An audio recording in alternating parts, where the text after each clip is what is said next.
Hi, everybody. Thanks so much for hosting me this week. It was lovely visiting you all. So yeah, I'll be talking about non-commutativity and combinatorial optimization. A lot of the things we do in quantum information is try and understand the effects that entanglement and non-commutativity have on performing computational tasks. The particular angle that I'll take in this talk is as follows. For all combinatorial optimization problems that come from computer science, from classical computer science, we can frame them as polynomial optimization. And one could relax the commutativity requirement on the variables and get a non-commutative polynomial optimization. And there are two interesting problems that one can ask. One is the relative hardness of these two problems. Which one is harder? Is the non-commutative one harder, the commutative one harder? And the second interesting problem is, now, given a non-commutative solution, can we always extract a good classical solution? The answer to both this question turns out to be yes, in the case of the max-cut problem. So that's where we start the talk. We're going to recall what max-cut is. We're going to see the Goemans-Williamson approximation algorithm for max-cut.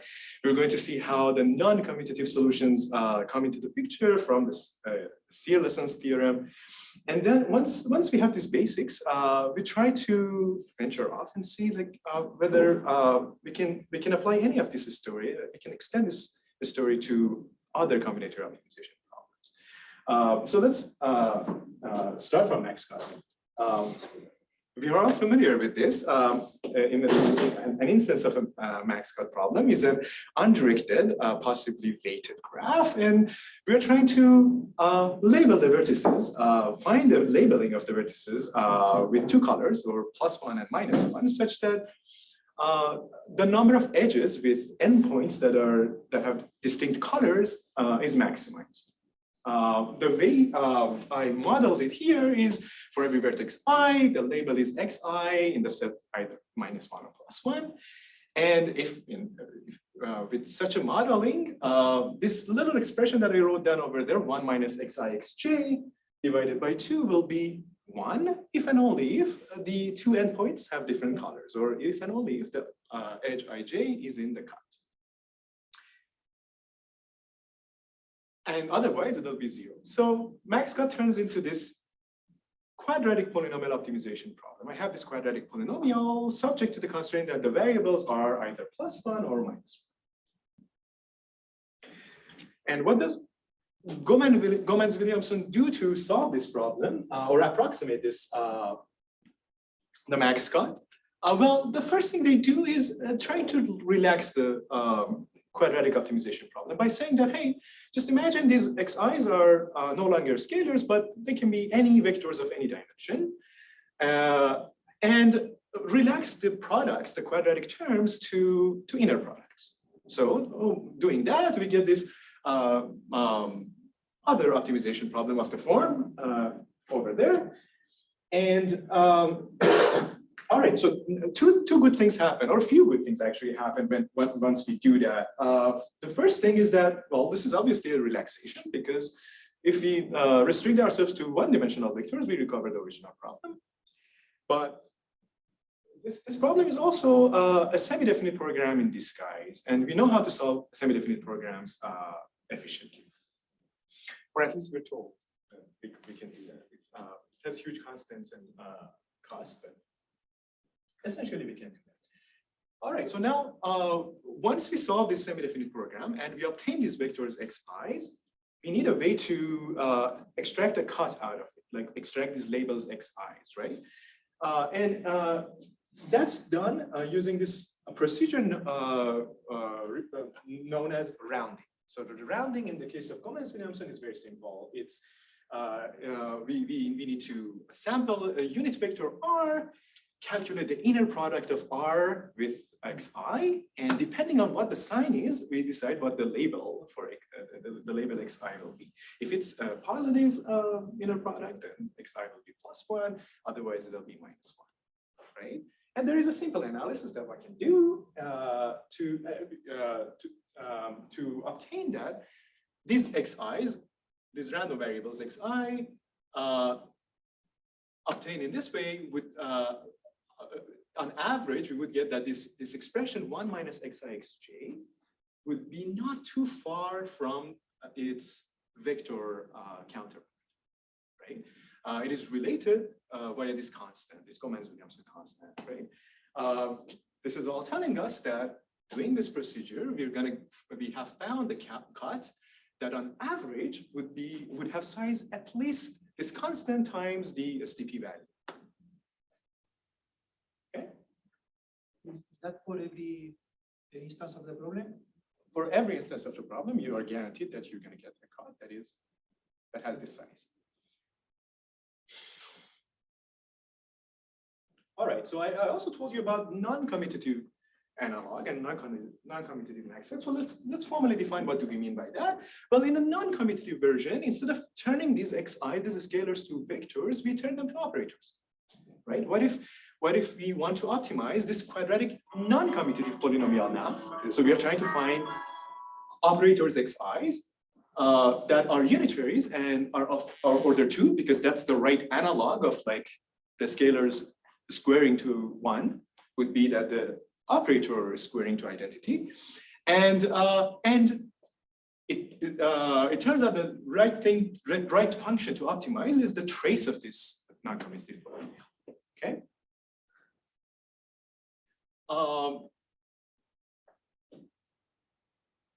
Now, this non-commutative version is interesting to us in quantum information because it captures the quantum value of a non-local game. So let me just, without getting into too much details, tell you about this connection, because they go hand in hand. There's this parallel story. Like whatever I say about non-commutative polynomials or commutative polynomials has a counterpart in the language of non-local games. So let me just very quickly tell you about that. So an instance of max cut can be turned into a two-player game where we have a referee and two players that are cooperative and trying to win a game, and the game is played as follows. The referee samples an edge at random of this max cut instance, sends one vertex to Alice, the other one to Bob, and Alice and Bob are expected to respond with the labeling for ing, right? And they are trying to convince the referee that they have a they have a cut of large size, right? So their answers better multiply to -1. Okay. Playing this game, as I told you, is very simple. Alice can always respond with 1, and Bob can always respond with -1, and they always win. But there is an extra question that they can get, and that's when they both receive the same vertex. And in that case, they have to be consistent with one another. All right, so these two types of questions that they could receive imply that the value, the largest probability of winning for the players in this game would be proportional to the size of the max cut. Right?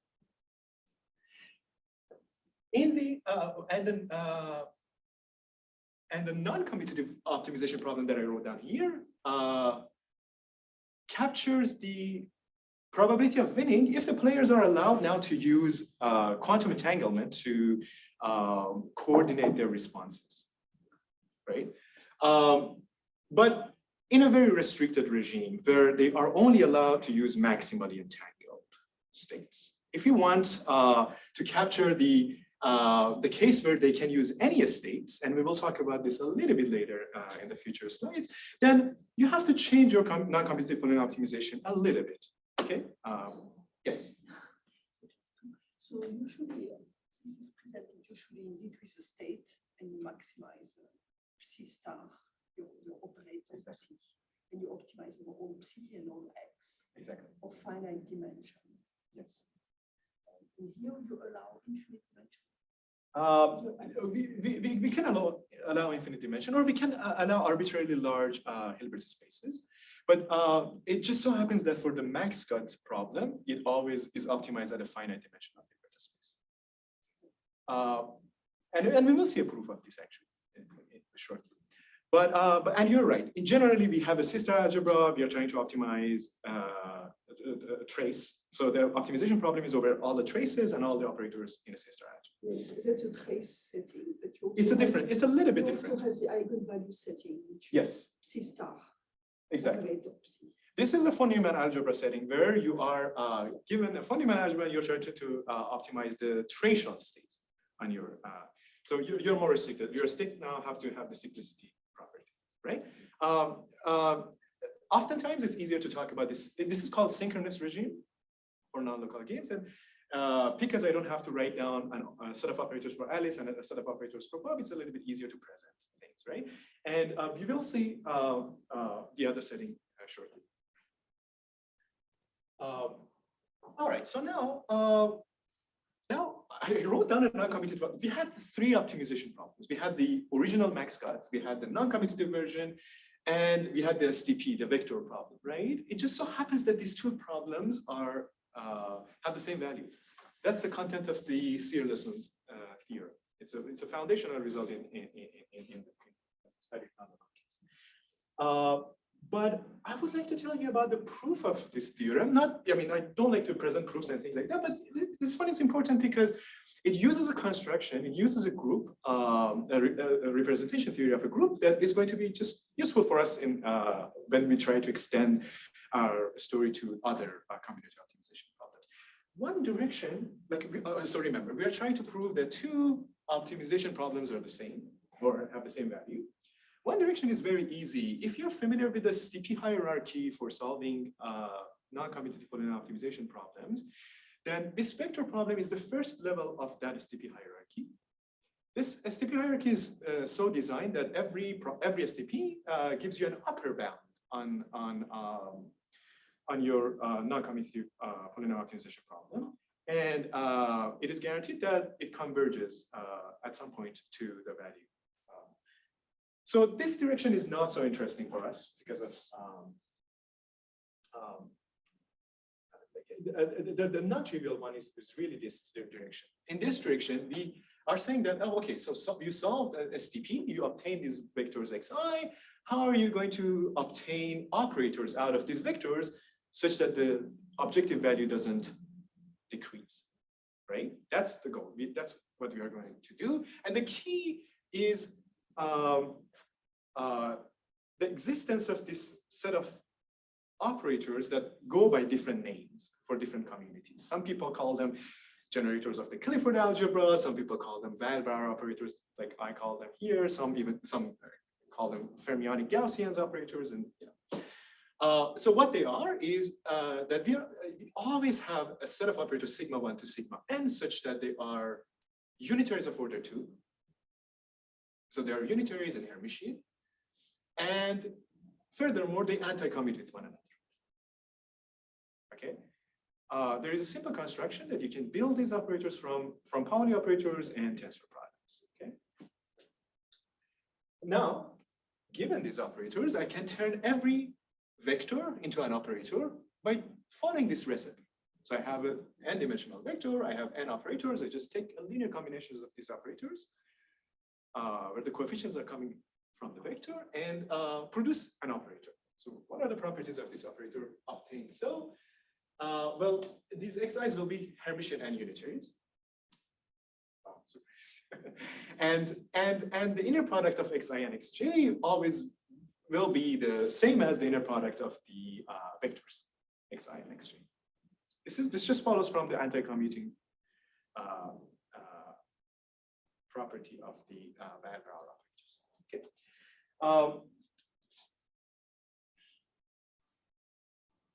All right. So I mean, from this, it should be clear that if I have any solution to STP can be turned into an operator solution with the same objective.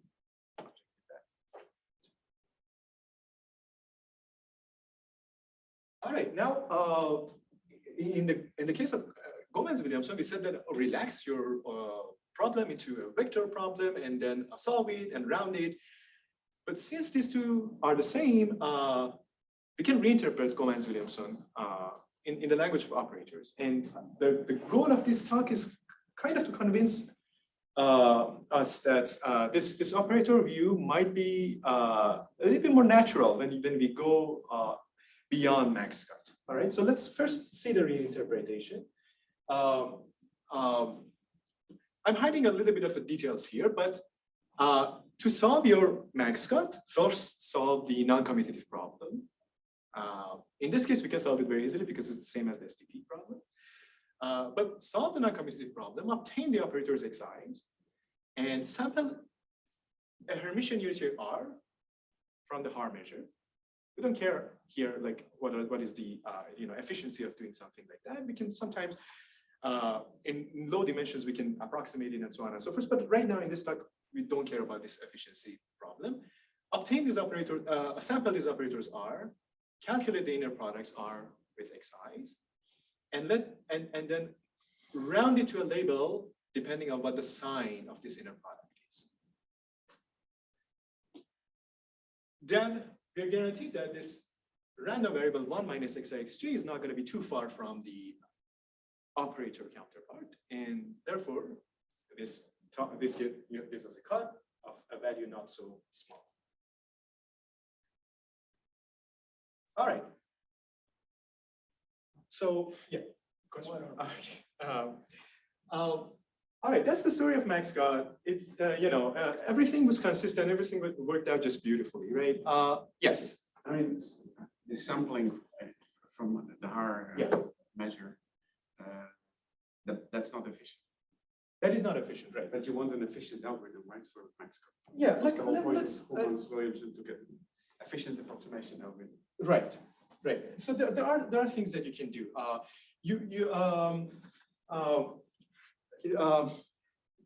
Sampling from Haar measure would be difficult, but actually you end up sampling from another compact manifold that is a submanifold of the Grassmannian manifold, and you're guaranteed that if you do that, you're going to be it's going to have the same guarantees as sampling from the Haar measure. So for every combinatorial optimization problem, maybe you have to find this other manifold where you can actually sample from efficiently, right? So yeah, like it turns out that it is just the same as sampling a vector from the unit sphere. The complexity of the this sampling from the submanifold. But we can chat about this like offline. But yes, like that's true. Like I'm trying to understand the information theoretic kind of guarantees that you would get from a non-commutative solution, right? Not so for every problem you have to try to see like how can you approach this sampling problem efficiently if you're trying to devise an algorithm. All right, so we want to see how much of this we can extend to other combinatorial optimization. All right, our toy problem is max 3 cuts or max k cuts, right? But for simplicity, we just focus on the k equals 3 keys. All right, so the problem is very similar to max cut. Now we want to partition our graph into 3 sets or color it with 3 labels. And here, the way I modeled it is that I take 3 roots of unity 1, omega and omega squared. And I let the label be in this set. And again, I'm trying to optimize the number of edges where the endpoints are distinct, have distinct labels, right? So this, the analog of expression that I wrote down for max cut would be a little bit more complicated. It would look like that. And the star here is just complex conjugate when it's on scalars. It'll be Hermitian conjugates when it's on operators over the course of this talk. Here, this expression evaluates to 1 if and only if ij, the edge ij is in the 3 cut, okay, and it's 0 otherwise. Therefore, we get we translate our problem into this polynomial optimization. Now, Goemans-Williamson, a few years after solving the max cut problem, they wrote a paper that deals with the max 3 cut problem in a very similar fashion. So the first part is completely the same as before. So what they say is, again, relax your scalars to vectors and imagine the vectors are real. your form gets a little bit simplified, and you end up getting this this other optimization problem that you are trying to solve. It doesn't matter if the inner product is between xi, xj, or xj, xi. They're real vectors, so they have the same products, and so you get the coefficient 2. And the next step is very unnatural. And in the analysis also shows it's extremely convoluted, and pages and pages of dealing with properties of arc cosine function. But the statement is as follows: the rounding procedure. Previously, for max cut, we sampled one vector and we calculate the inner product, and the rounding was based on the sign of this inner product. Now you have to sample 3 vectors, 3 unit vectors R0, R1, and R2. Then calculate the 3 inner products for every one of the vertices, like the inner product of xi with these 3 vectors, and see the argmax. See which one of these vectors Ri maximize these 3 inner products. Okay. For example, if R0 maximized it, then let xi be 1. If R1 maximized it, let xi be omega. Otherwise, let it be omega squared. Okay.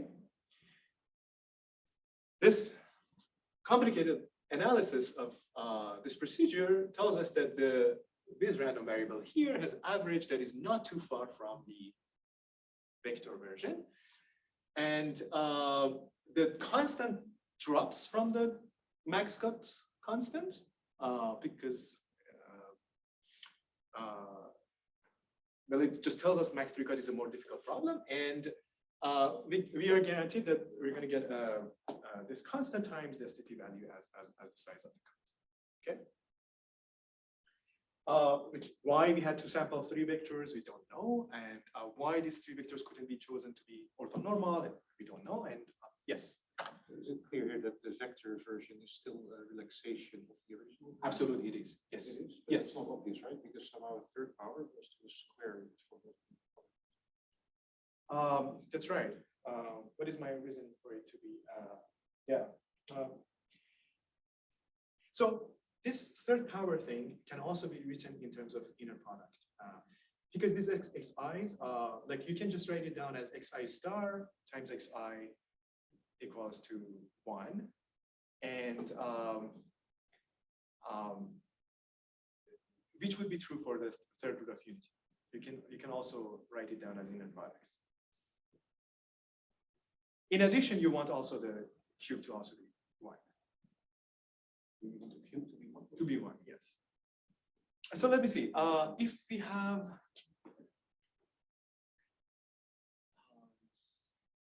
right, if in the vector problem we restrict ourselves to 1-dimensional vectors,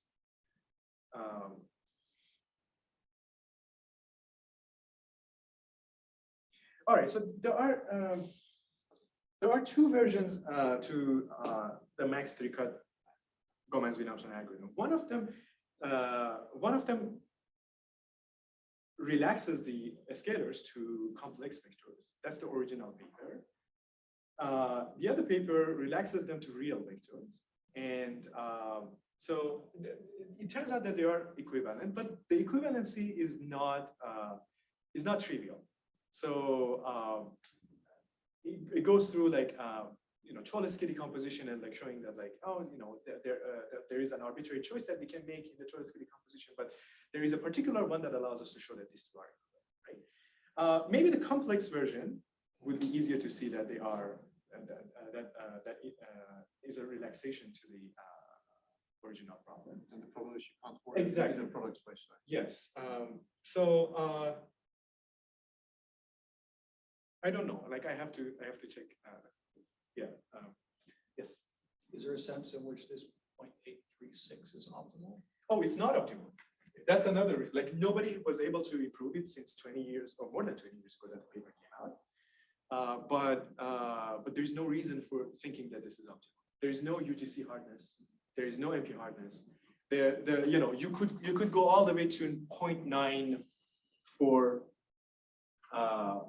approximation algorithm and not contradict the MP conflict or P versus MP. So the best that the only hardness result we have is against P versus empty, and it's 0.994. Yeah. Well, what about max two cuts? Oh, for max cut, we have Unigame's conjecture hardness for. What was the constant? It's 878. So why is that not under unique games conjecture an upper bound on this? Because max 3 cut and max 2 cut are not completely comparable with one another, right? In the max cut instance, you're partitioning into 2 labels, right? In max 3 cut, you're partitioning up to 3 sets. So it could be that like using the 3 cuts, you could do something better, and yeah, it's not clear to me that they're comparable with one another in terms of hardness. In fact, as K goes, like for max K cut problems, the random assignment already gives you better and better ratios, right? The random assignment is going to give you 1 minus 1 over K. Like for max cut, it was 1/2, right? The random assignment. For this, it'll be 2/3. For max 4 cut, it'll be 3/4, and so on and so forth. So already, like in a sense, max K cut is becoming an easier problem. Your approximation algorithm is already going to give you something that is very close to the optimal, the randomized version, right? And then some other people came and tried to extend the Goemans-Williamson from max 3 cut to max K cut, and the approximation ratio that they get always beats this random assignment, but it gets very, very close to the random assignment as K grows, right? So, yeah. I guess when it's n max n cut, it's very easy. Yes, You could just exactly. number of edges, right? So that it shows that it becomes easier. That's right. You're allowed to put every vertex in a form. Also, one remark. I mean, if you look at the non-local games of these things, Yes. I'm just thinking quickly now, but I mean, it's sort of like an XOR game, not an XOR game anymore, but you have like more outputs, like Absolutely. two outputs, 3 outputs, yes. traits, but Yeah. but then there are still Grothendieck inequalities that show that if this is D, then sort of the ratios are still bounded by constant, and so wouldn't you get automatically a constant approximation? I am not aware of Grothendieck inequalities that go beyond 2 outcome. In these games, there are results. There are some game results. Yeah, by Laplante and Roland or something. Yeah. So there are some Yes. results known about the ratio between the quantum value and the classical. And the classical value. I would love to see that. Yeah. That's exactly what we're going to see next. Try to understand what this ratio is. Yes. One question. Is there a relation between this problem and the correlation clustering problem? So the correlation clustering problem, you're given a label graph. The edges are +1, -1. And now you want to partition the vertex set into, say, 3 parts, right? So as to get the labels correct. So all the edges within the same color, say, the plus label, and everything crossing them just needs to have a negative label. Right. Is there a relation between the 2? Well, I don't immediately see that, but maybe further thinking. Okay. But what is it called again? Correlation clustering. Yeah. So for this correlation clustering problem with multiple clusters, there are efficient constant factor approximation algorithms based on the Grothendieck inequalities. Right. And they generalize max cut in some sense.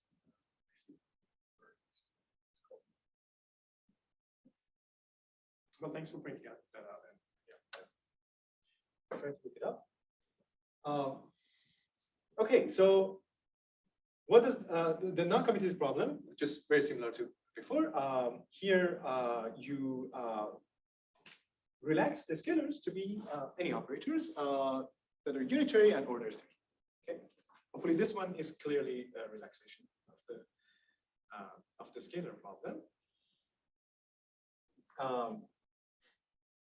And here, unfortunately, we don't have the Tsirelson's theorem that told us that the for Max-Cut, the non-commutative version was the same as the STP version. But we still have the inequality.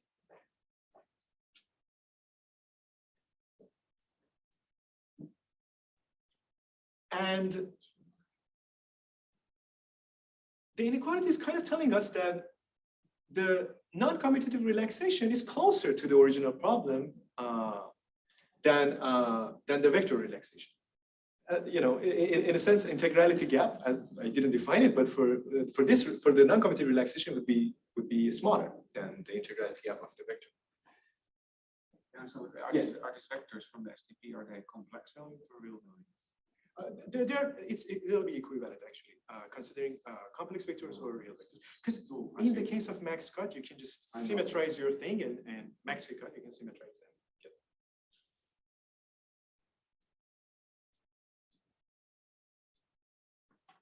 All right, so let's see what would be a natural way to, given a solution to the non-commutative Max-Cut, to round it down to a classical solution. In the case of Max-Cut, recall, like the way we did it was we had a random unitary R. The inner product was somewhere in between this line segment in the real line, -1 to +1, right? If it was positive, we set the label to +1, and otherwise -1. Here, we sample a unitary of order 3, an R of order 3. It's just the same as sampling from Haar measure. You just have to do a little bit of work to get the order. The inner product will be somewhere in this simplex. Here, well, we have the complex plane, the unit circle, and the roots of unity. And the inner product will be somewhere in this triangle. Instead of being an unlined segment, now we have a triangle. You can imagine for K, it'll be a K simplex. And we partition this convex set into 3 regions. If the inner product lands in the region that is closer to omega, we set the label to be omega. If it was closer to +1, we set it to be +1, and so on. The way I said the problem, it might sound arbitrary what we are doing here, but this inner product is always a convex combination of the 3 roots of unity. And depending on which one of the coefficients is larger, we round down to that root of unity. But when you state the problem in terms of projections, rather than these observables xi's, it becomes a little bit clearer what we are doing. Like we see a probability simplex, and depending on which region of this probability simplex we land, it tells us like what we need to do. Yes. So R dot xi is a trace of R xi. Yeah, trace of R star xi. Yes. This is your number. Yes. But it's a number. So yes. It's a complex number. It's a complex number. Right? We have unitaries, and it could be exactly. That's why you have it. Exactly. But it'll land in this triangle. In fact, yeah, I mean, yeah, maybe. Can you Yes. explain this order 3? Just like I don't understand. If you write Yeah. R to the 3, Yes. then you write R Star R. star R. Yeah. Well, what is R star R? R star R is just a unitary condition, right? You want the complex Hermitian conjugate of R times R to be like. It's R star times R. Oh yes. Because Yeah. okay, I was reading this as R squared all the time. Got it. Yes. So you want a unitary that is order 3. So what does that mean? That means a unitary that has eigenvalues that are +1, omega, and omega squared. Right? So you have 3 projections. And R to the 3 is really R times R. Yes, exactly. Yes. Thanks for clarifying. All right. So now I have some preliminary result that tells me that the cut the rounding procedure that I described to you, given a non-commutative solution, would have value 0.878 times the non-commutative value, which is actually the Goemans-Williamson constant, right? This is better than constant that you get from Goemans-Williamson. Okay. And I have numerical evidence that this constant is actually much larger than 8.878, but I don't know how to prove it. That it's 0.89. Okay. But this is not an approximation algorithm for two reasons. The sampling is not efficient, and who knows how to find the optimal solution of this this non-commutative problem, right? So that is what I'm going to talk next. How one could find an optimal solution to this non-commutative. In the case of max cut, we knew that this is very easy, right? I'd like to convince you that this is also easy in the case of some other like in the case of max 3, okay? And we're going to see like little by little why is that. You say why the sampling is not efficient? The sampling is efficient for as much as for you know what is the best way to approximate the Haar measure? It's big N Gaussian vectors. You apply graph speed to them and you renormalize. That's the complexity of them. That's n squared times. Fantastic. Harry believes that sampling from Haar is not efficient, right? Well, it's not. You have to do a trick. To do right. Well, it's efficient in a dimension. It would not be efficient in the number of qubits. Oh, absolutely, it wouldn't be inefficient. Do you have an upper bound on the required dimension to maximize? You can always, yes, actually you can upper. So no. For the vector problem you do, but not for the operator. That's the thing. Like it could actually, nobody knows if you have to go to infinite dimensions in order to optimize the non-commutative. So this n of yours could be gigantic. Yes. Even if the problem is finite size. If you would have taken the eigenvalue model instead of the trace, Yes. then you even know that you infinite. Not only do you know how it is finite dimension, but you can actually, that's one of the slides. And that's a punchline that if you allow eigenvalues, and I love that you bring up the eigenvalue version, because yeah, that problem is efficient actually. Exactly, it's Yes. much easier than the trace. Yes, exactly. And there's a good, I mean, yes. But I guess you cannot do your analysis of the. That's the thing. The tracial problem is the problem that is going to be useful for combinatorial optimization. The way that I stated it here, the eigenvalue problem is of interest to quantum information, but you rarely can deduce anything for the combinatorial You can optimization. show your 0.878 for the eigenvalue. Yeah, it'll be exact actually for the eigenvalue problem. Yes. Yeah. All right. Let's see. Exactly. Yes, it wouldn't turn it into an approximation. Maybe there is a way to find a way to convert eigenvalue problem into. All right, how do we solve this non-commutative problem when we don't have the Tsirelson's theorem, right? All right, I'm gonna tell you about a deterministic approximation algorithm for this non-commutative max cut problem, max k cut. And for simplicity, I'm just gonna let k be 3. Because we've already seen the setting, and this can be interpreted as a generalization of Tsirelson's theorem. Okay, and here is how it goes. First, when we remember the Weierbrauer operators, right? We saw that in the case of Tsirelson's theorem, right? We had this bunch of operators, the square to identity, and anti-commutation. We can generalize these Weierbrauer operators to unitaries that are order 3. Is it clear? Like sigma I is a unitary that is order 3 now, and instead of anti-commutation, we have an anti-commuting form where we have to take into account the Hermitian conjugate. So it's like sigma I star sigma j is -1 sigma j star sigma. Okay. Just very similar to how we constructed the Weierbrauer operators from Pauli operators. What you can do here is for n equals 3, you can actually find out what the irreducibles of this group R, and that will be your basis from which, using tensor product, you can construct sigma of 1 to sigma n for n larger than 3. Are they generalized problems? They're not generalized Paulus, actually. There will be some Yeah, big exactly. Yeah, they're not generalized Paulus. They're not clock and shift operators. But the clock and shift operators show up in our construction. All right, so we have the generalized Brouwer operators. Now, just like before, we have a vector. We have a set of vectors that we obtained from the STP.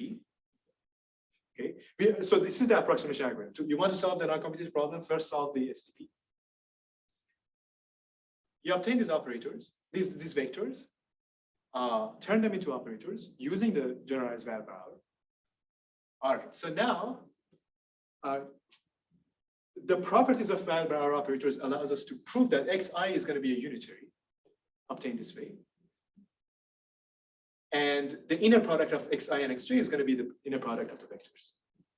All right, but this is a little bit unfortunate because these xi's are not going to be feasible in the non-commutative problem. They are unitaries, but they're not order 3, right? You need to turn them into order 3 unitaries. That is the reason why we couldn't come up with an exact algorithm and we get an approximation algorithm, and we will see why. There is another property of these generalized Brouwer operators that allows us to get some guarantees. And that tells us about the inner product of the square of these xi's is the square of the inner products of the vectors. And you can imagine for generalized Brouwer operators for k larger, you would have larger powers showing up here.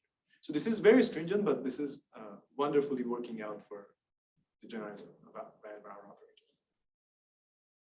And all right, so with all these properties in hand, we can turn now xi into an order 3 operator using a trick that most of us are familiar with.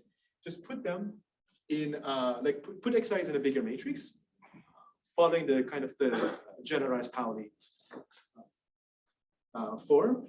If you do that, then you do the simple calculation, you see that these xi hats are going to be order 3 unitaries. Okay. And inner product of 2 of them is going to be a convex combination of inner product of xi and xj and this garbage xi xj squared. If we didn't have this xi xj squared, then we had an exact algorithm, but this garbage is reducing our objective function a little bit, right? Because this xi xj, inner product xi xj achieves the same objective function as the vector problem, but this xi xj squared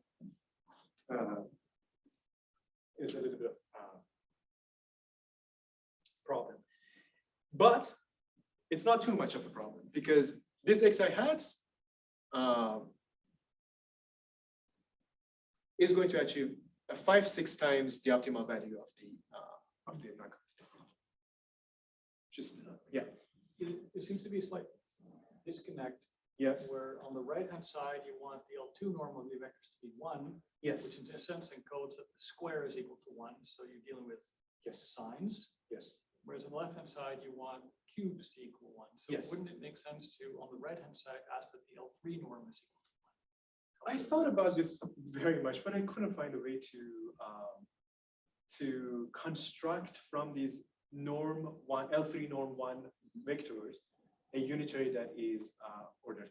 Okay. This is just the fact that Brouwer operators do not have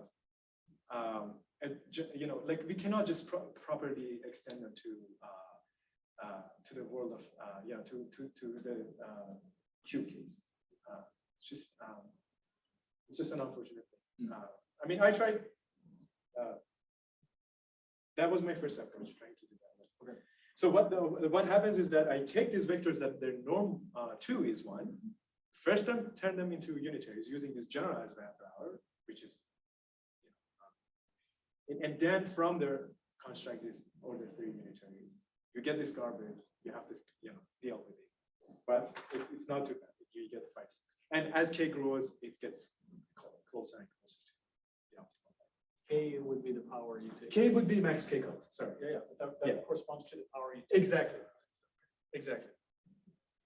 Would it still be efficiently computable if you go for the L3 norm? You said the L2 norm. That's a good question. Yes. Which you also need if you want this. Yes. I don't know. Yeah. It seems different. Yeah. It wouldn't be the spectrohedron. It wouldn't be the yeah, exactly. And that's something I would love to talk to you about. All right, so what did we say? We said that this non-commutative problem is not too far from the vector problem. It's sandwiched between the vector problem and 5-6 vector problem. Sorry, it's like too much, but like just like this is just like the non-commutative version, comparing it to the vector version, and just saying that it's in the value.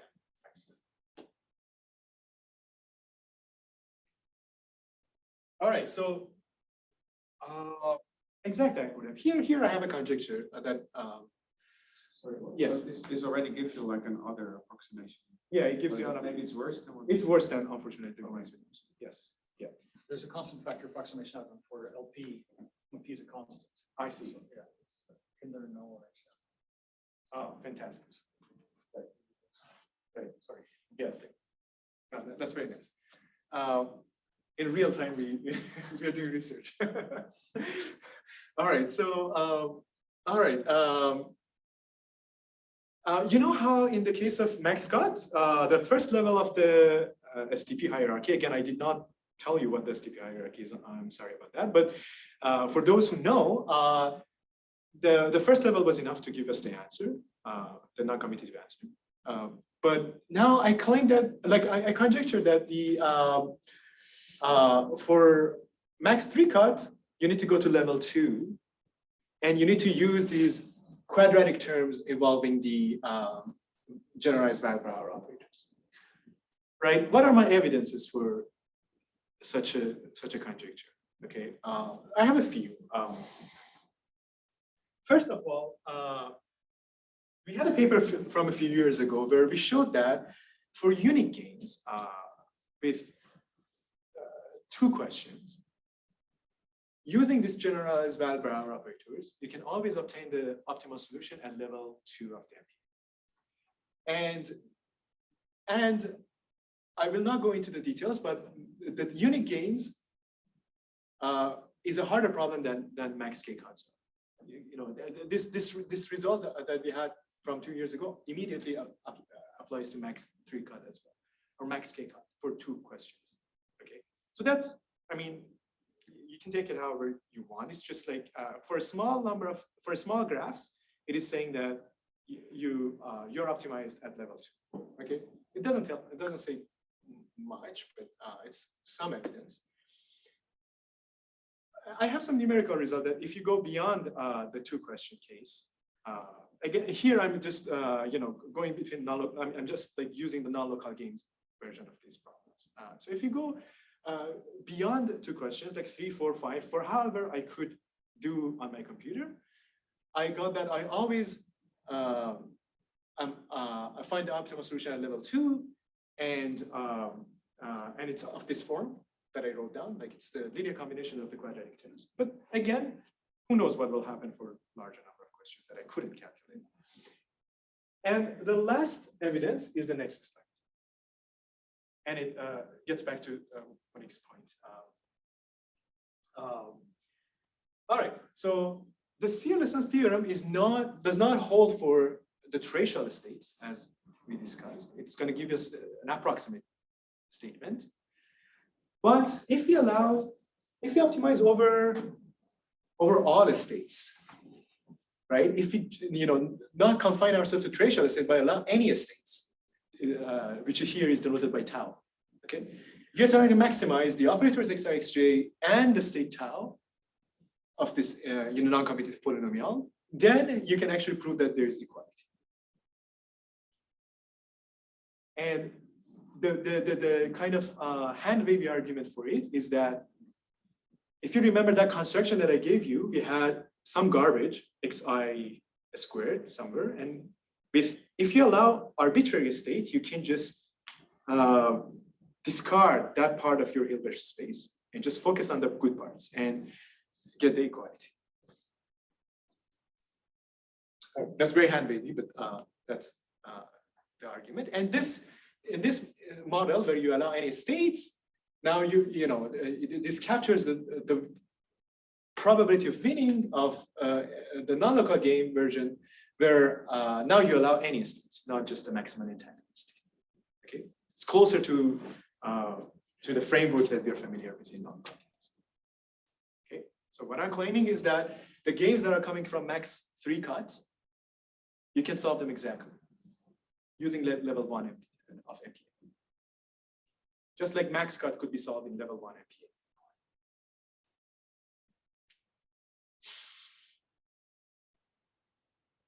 Why exactly? Why isn't there this 5/6 Yeah. thing in the way? Yeah, here, the hand-wavy argument that I give is as follows. So you have these operators xi's, right? And so xi star xj's are going to be a diagonal. When you multiply xi and xj, like the Hermitian conjugate of xi and xj, you get a diagonal operator. And 2 of these diagonal operators are good things, and one of them is this garbage. Choosing the state wisely, you can just focus on the good parts. You can just discard this last part. Whereas in the tracial case, when you want to take the trace, you don't have that freedom. You have to take everything. You have to take the garbage as well. There is no tracial state on a one-phonemic algebra that can allow you to get rid of the one of the diagonal entries. Just imagine if you have a set of a matrix saying that the sum of the first n minus 1 diagonal entries, that's not going to be a trace. That's not going to have the cyclicity property. You have to take all of them. Right? Whereas if you have the freedom of choosing states, then you can just get rid of the things that you don't want. Yeah, it's not a very out of ordinary state. All right. All right. I kind of have like maybe I'm over time or like 5 minutes. 10 minutes. Oh, fantastic. Then So what is the value of this relaxation? the value of which the tracial or the state? No, the quantum game thing. Yes. The value will be the value of the vector problem. Yeah. Oh, yeah, I guess we don't know about the ratios exactly. Yes. The tracial one we don't know exactly. The conjecture that I gave was that you have to go to second level and you have to use the. But there is a sense in which, so I mean, from these examples that I gave, it already holds for this. Now here these inequalities are not the values; it's just the hardness. Right? I'm trying to say like, which one of these problems is harder? The commutative version, where it's the commutative version, and the tracial one is you are trying to optimize a trace, and the fully non-commutative version where you are trying to optimize a state and the operators. Okay. In the examples that I gave you, we saw that there is this chain of inequalities between the hardness of these problems. Okay. But there is a beautiful mathematical story that underlies this chain of inequalities actually. Because here these hardness results were not against Turing machines, but against semi-definite programs. The reason why the non-commutative problem was easier was because it was better suited for the semi-definite programming methods and sum of square methods, right? And there is a reason why we expect this chain of inequalities, and that's what I try to capture in this rather vague, but hopefully it still communicates the message. Slide. So what is the mathematical underpinning? Well, it goes back to 1900, when Hilbert asked whether every positive polynomial can be written as a sum of squares. Well, he himself answered no, you cannot do that. But the question that he proposed as his 17th problem was whether you can write any positive polynomial as a sum of square of rational functions. And the answer to that question is yes, you can do that. But the situation with non-commutative polynomials is much easier. Helton in 2000s showed that if you have a non-commutative polynomial that is positive, right? It should be clear what does it mean for a non-commutative polynomial positive. Plug in matrices and you get a positive matrix. If such a thing is positive, then you can always write it down as sum of the square of other non-commutative. This has a lot of implications, right? One of them is that the STP hierarchy for non-commutative polynomials always converges at a bounded finite level. Like this bound is derived from the size of your original non-commutative. Another way to state it is that there is always a finite sum of square weakness for optimality of non-commutative polynomial. For us in quantum information, this is what underlies the equality of the two complexity classes QIP and P space. This is the reason why interactive proofs with quantum provers is not more powerful than interactive proofs with classical. If you have just one proof. Okay. All right. So this is very consistent with those chain of inequalities that we saw in the previous slide. So when you say it's a word positive, you mean non-negative. Exactly. That's what I mean. Non-negative. Yeah, but I mean, it's Yeah, it is there is it makes a lot of. Yeah, there are some positive stuff. It's just that don't yet. And sorry if this slide was not clear to you if you're not familiar with STP or the sum of square frame. But in the next one,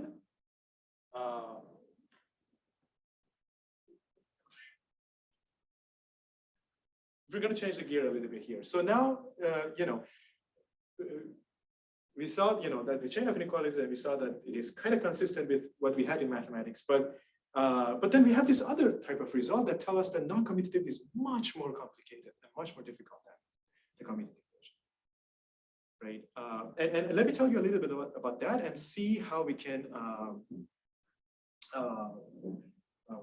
make it consistent with our story. Okay. All right. So there's this result MIP star equals RE. It is a result about non-local games. It tells us that approximating the value of a non-local game is undecidable, right? In the language of polynomials, it's just exactly saying the same thing. Approximating even up to a constant, additive constant. A general non-commutative optimization, polynomial optimization problem would be undecidable, right? So here, it is general in the sense that there could be some of the variables could be commutative, some of the variables could be non-commutative. Okay. In that case, optimizing this polynomial could be very hard. But if you mix these things, you're going to get a very hard thing. This is like polynomials that are coming from non-local game setting. In a non-local game setting, you have a bunch of operators for Alice, a bunch of operators for Bob. You have a polynomial in these operators. So the Alice's operator do not commute with one another necessarily, but Alice and Bob's operator commute with one another because of the no communication or no signaling property, right? And this captures the value of a non-local game, and we know from our historical quasari that approximating that value is undecidable. A little bit later, we came up with another result that shows that exactly computing the polynomial, these types of polynomial optimizations is even harder than undecidable. Like, you have to even go beyond the halting problem. So how do we reconcile that with what I told you already? I mean, I already told you what they say about non-commutative polynomial optimization. So let me first tell you now, like, what is the hardness of commutative polynomial optimization? Well, we know that it's always in P space. This is like, goes back to 88. It follows from the existential theory of fields. So not only is it decidable, but it's in P space, the commutative polynomial optimization. Okay, so we have two kind of worlds here. For combinatorial optimization, for some combinatorial optimization problem, we have that the commutative problem is harder than the non-commutative problem. But in general, that we expect that the non-commutative polynomial to be much harder than the polynomial. So basically, what the message that I want you to take home is that there is a point in which a twist happens in the relative complexity of the non-commutative problems and commutative problems. In the combinatorial settings, as I said, the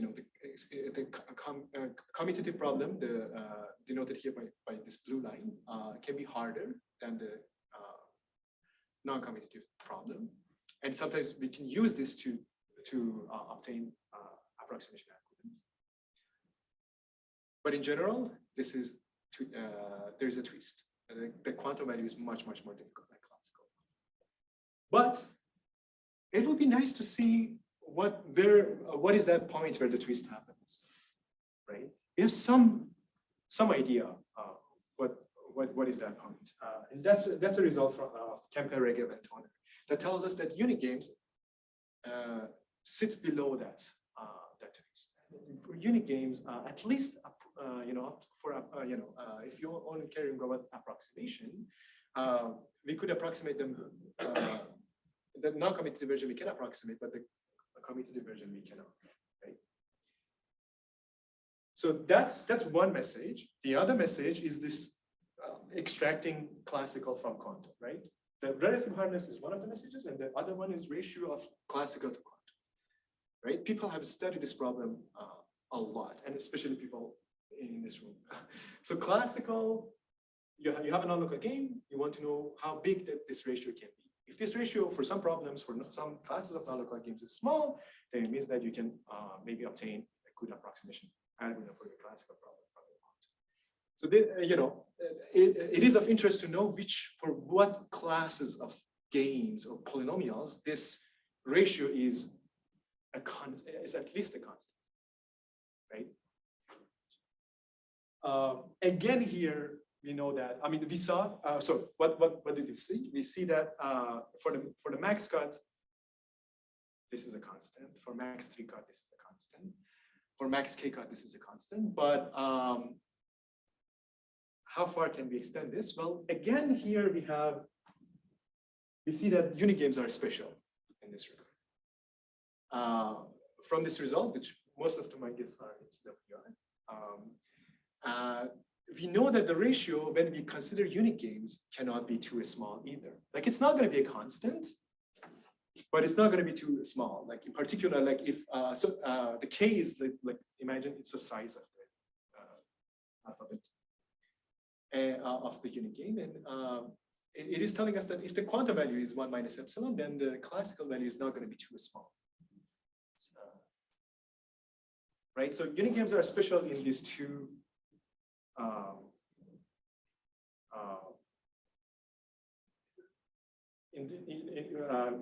The relative hardness, they are special, and also when you're considering the classical to quantum ratio.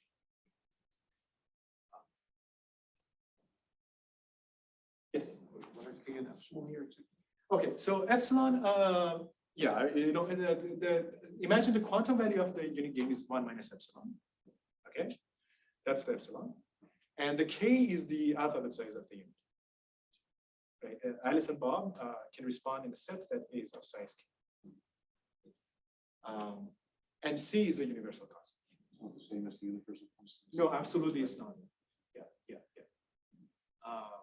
Yeah, it's not a constant. It cannot be a constant. I think they have an example that matches this, maybe. I'm not sure. But it's believable that it's not going to be a constant. We don't have the growth indicator equality thing. At the top, we have the growth indicator equality for XOR games, for example, or things similar to it that would allow us to get the constant. I mean, this constant, for example, is going to be is the max cut constant when you consider the special case of games that are coming from max cut, and when you consider the special flavor of the quantum where you only allow synchronous. Right? For the general case, it's going to be the growth indicator constant. All right, that's all I have to say.